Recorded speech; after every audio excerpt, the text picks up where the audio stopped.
order to, you have to prove that you have a 5-year maintenance contract on your green roof and wall project in order to get even certified. That's the importance. So this is the challenge for us in North America, the maintenance side of the equation. The bigger challenge, of course, is where are we heading? Which direction are we on?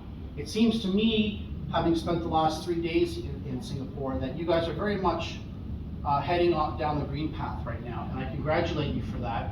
And I encourage you to share your knowledge and your learnings with the world, because there are a lot of places around the world that are very much struggling and are very much going down this path right now, unfortunately. So we have a real challenge still to change and adapt the way we do business so that we can respond to climate change and the many challenges that climate change present. Back in June, green roofs and walls, but we can make a contribution. Where are you at right now? Does anybody know? Does anybody not know how many green roofs we have in Singapore? Hectare, it's 162. 162 hectares. Hectares. Do we know what that is as a percentage of roof area? 1%? 1.5%? Okay, by the end of the talk, can we have an answer to this question? It shouldn't be that hard, right? I'm not surprised that you don't know, because people don't track this information around the world. The Germans do. The Germans have. There's actually an international score, and what they measure is green roofs per capita by person in a city, not the total area. But we want to do what Paul Hawkins talking about, and we want to contribute our piece to this puzzle. You got to get to 13% by 2050. Potentially a new target for the National Parks Board. You know, generate between 5 and 20% more electricity. Solar PV panels can also help to protect and shade plants and growing media.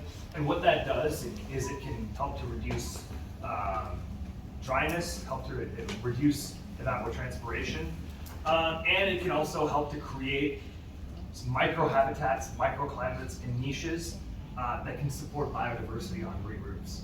So rather than an area that's completely in sun, you have small pockets that are shaded, small pockets that have more moisture, encouraging more different types of plants to take root.